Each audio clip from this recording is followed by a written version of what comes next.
Well, it's so amazing to be here with you all, and I know that you all are just such fans of Jack, and it's just incredible for just to be here with Jack, both you and John, just to share your story with all of these amazing people who have just been such fans and champions of prayer for you through this entire time.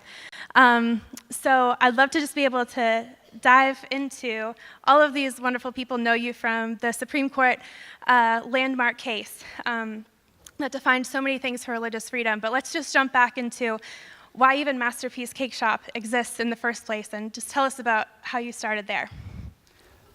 Okay, so way back in my childhood, I always was one who loved to draw and paint and all those things.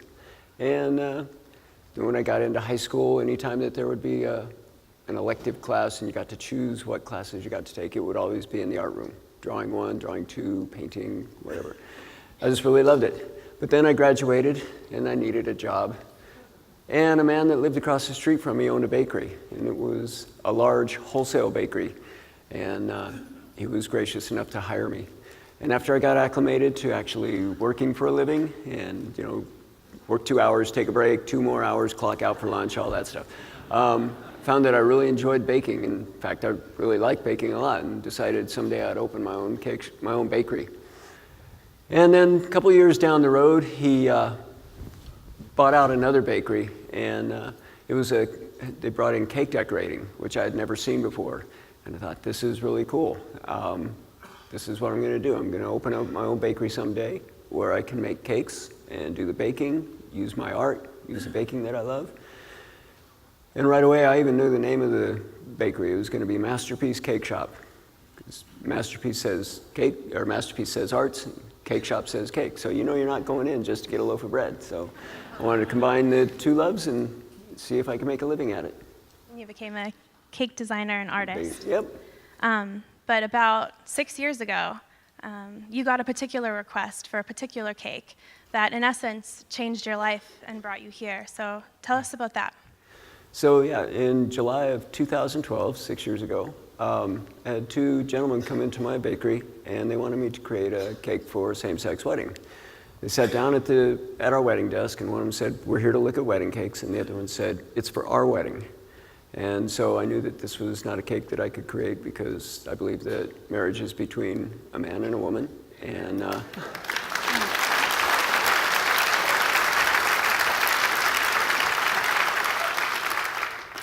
And that to design this cake and participate in this event would go against my deeply held religious beliefs and my personal convictions. So I tried to graciously tell them, I'm sorry, I don't do cakes for same-sex weddings. They were surprised and said, what do you mean? So I'll make you birthday cakes, cookies, brownies, any other custom cakes that I do, but I just can't create this cake. And, gladly serve you, but I can't create this cake with this message. And they both, were stunned. They got up angry and stormed out of my shop, flipping me off and swearing at me. I'm like, well, that's not what I expected. So I went back to work, and about 20 minutes later, the phone rang, and somebody called me up and said, "Are you the baker who just turned away the gay couple?" And I was like, "No, I would never turn away a gay couple. I would serve everybody." But they asked for a cake that I couldn't create, so I had to decline to do that. But I would never turn away a cake. But then they swear at me and stuff.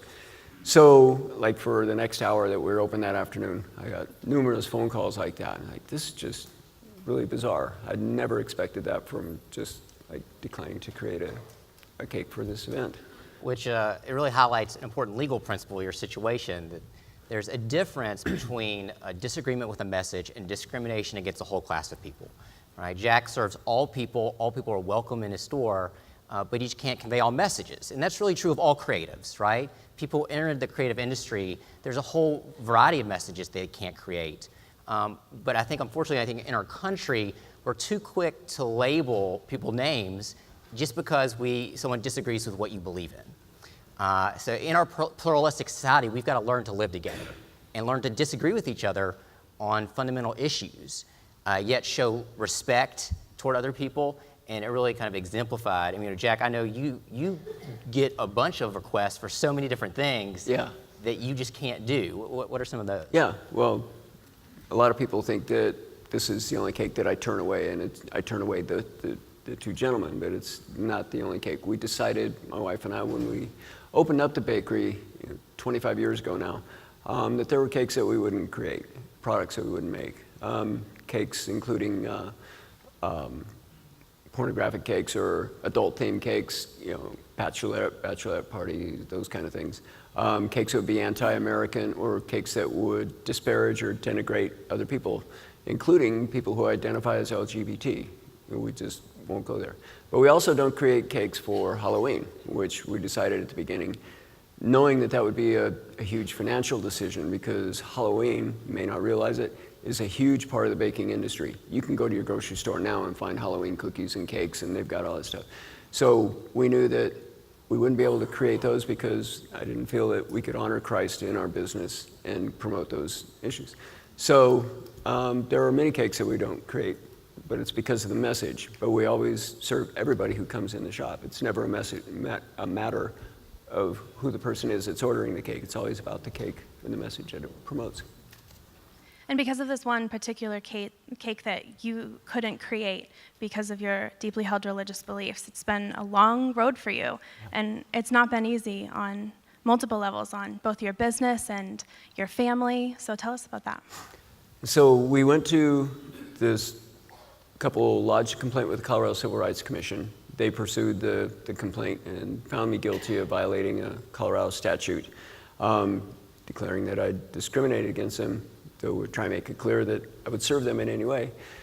But the commission then required me to start creating cakes for same-sex weddings or stop making wedding cakes. So we decided to stop making wedding cakes, but they also required me to retrain my staff, including my, at that time, 89-year-old mom who was working for me, my daughter, other family members, tell them that everything I'd learned and believed and taught was wrong.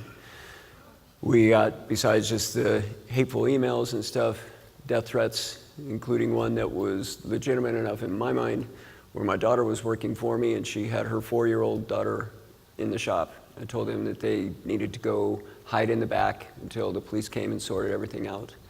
And it's just been pretty crazy, pretty hard all the way through.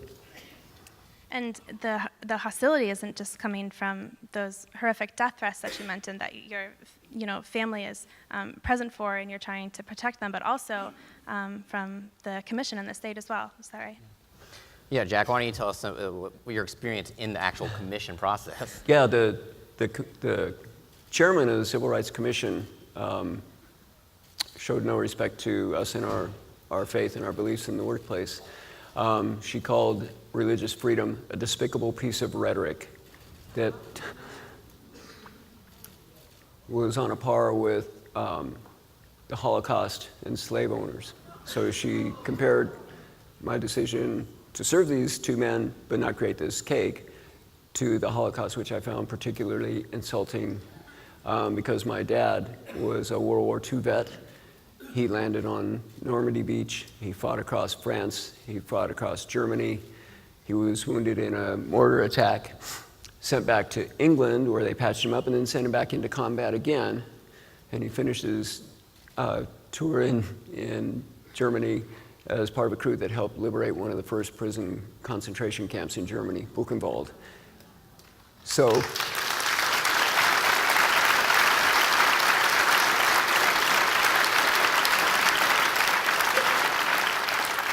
for this commissioner to compare not creating the cake and this message to the Holocaust was particularly insulting and ludicrous to me.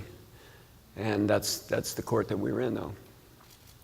So after this incredibly long and intense legal battle, the Supreme Court decided to take your case. Right. And as I understand, that day that you found out was a pretty interesting one. So tell that story. Yeah. So we lost at the commission level, then we appealed to the Colorado Court of Appeals. We lost there. We appealed to the Colorado State Supreme Court. They declined to hear our case, so the only option we had was to appeal to the United States Supreme Court. And I've found out since that they turn away over 99% of the cases that are presented to them. So there's a website called SCOTUS blog. SCOTUS is Supreme Court of the U.S., scotusblog.com, and you can watch the results of the court's proceedings week by week. So every week for months, I was watching to see if they'd granted our case or denied it or put it off for another week. And they kept putting it off and putting it off. And finally, the very last week of the session in 2017, June 25th, I see on my screen, Masterpiece Cake Shop has been granted.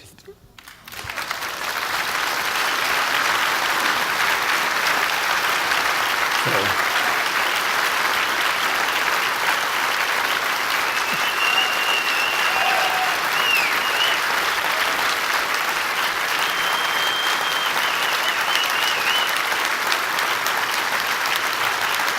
thank you.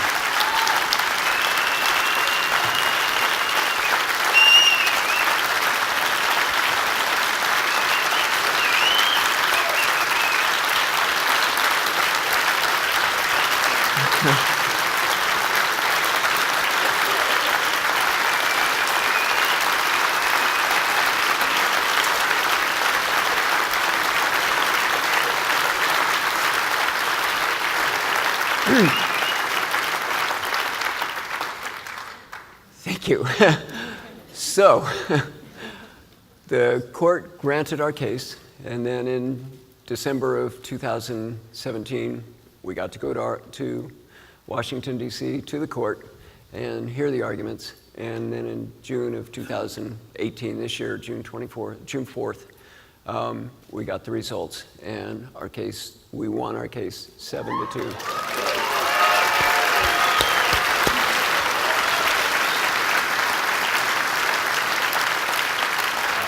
That's Jack, amazing.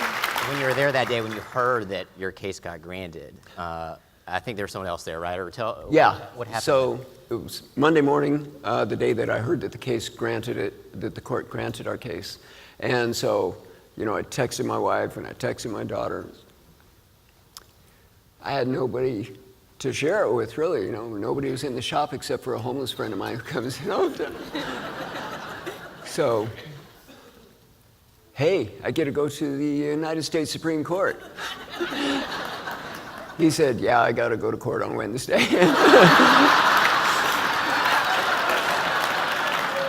But I didn't need a parole officer. So, yeah, it was pretty exciting. Media, a lot of press, a lot of attention. It was a crazy, crazy day.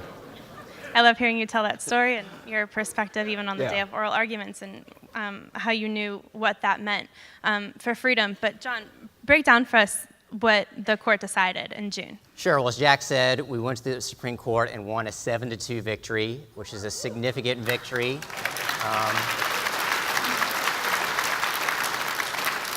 And in the decision, the court said Colorado came after Jack because of his beliefs, and that is religious targeting and unconstitutional. And it relied on 2 points. One was, as Jack noted, the comments made by the commissioners, right? That how it would be hard to go in front of that type of body and think you get a fair shake, right? When you have those type of statements coming at you. But also, secondly, that the state was treating Jack unfairly because it was allowing other bakeries to decline to create cakes that they disagreed with messages they disagreed with, but yet was coming after Jack and forcing Jack to create a cake that he disagreed with. And the only difference there is what? It was Jack's religious beliefs about marriage. And the Supreme Court said that is just not something that we, our Constitution, or we as a country, that fits what we believe in, right? That it's unconstitutional, and we're going to put a stop to it. So the court it overturned the lower court's ruling, the commission's order, and you would think that would be the end of the story, right? You go to the Supreme Court and you win a victory and you can go back to your life, right? Yeah. But unfortunately, that is not the case because the state of Colorado has targeted Jack again, accusing him of violating the same law, again for declining to create a separate cake. Jack, why don't you kind of fill everyone in on that? Sure. So the very day then, back in 2017, when the court announced that they were going to hear our case, it was pretty chaotic. We had media there and everything. But that very same day, an attorney in Colorado called our bakery and asked us to create a cake, a custom cake that was pink on the inside and blue on the outside to celebrate a gender transition. So we told this person that this is not a cake that we could create, obviously telling them, we welcome you, we'll serve you any other cakes, but this is a cake with a message we can't create. This person went ahead to the Colorado Civil Rights Commission, the same one, and filed a complaint, and the Colorado Civil Rights Commission held that complaint in until after the court's decision, the 7-2 ruling. Then they decided 3 weeks later that they were probable grounds to pursue this complaint. And so they're suing me again for the same thing, just a different cake. So John, tell us about then what happened next. Yeah, so this is, like I said, you've been in litigation for 6 years. Jack lost 40% of his income, had to lay off numerous employees because what he experienced these death threats, and then to turn around to win your case and the government to come after you again. This is something that, Jack and Alliance Defending Freedom, not something we wanted to do not something we want to take standing still. So after Colorado filed that complaint after Colorado acknowledged and found probable cause against them, we've done the only thing that we can do, and we filed a lawsuit in federal court against the state of Colorado, asking the federal court to stop this unjust treatment.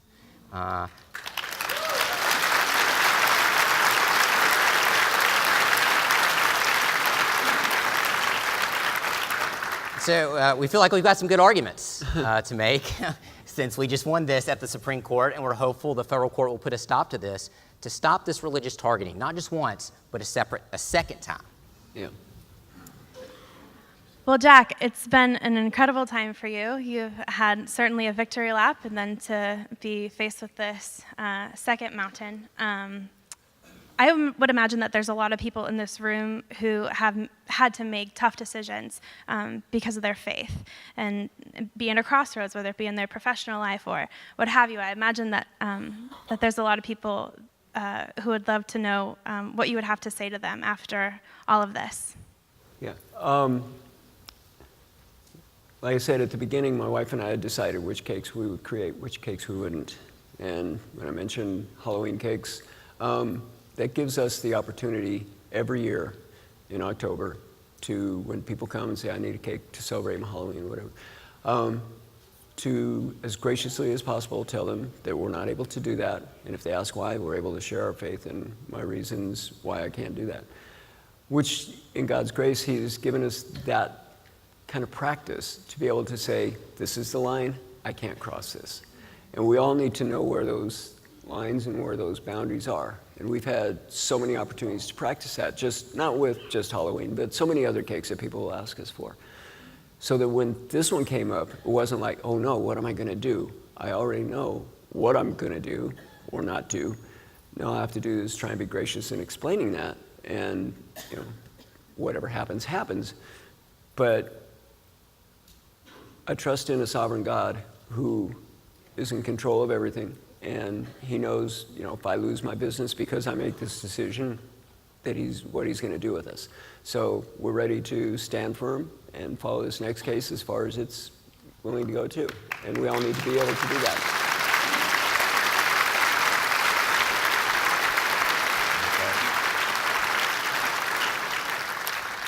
Well, Jack, I see it's about time to wrap up, but I think and speaking on behalf of so many, we just want to say thank you. Not just for standing firm, but like you said, doing it with grace. Because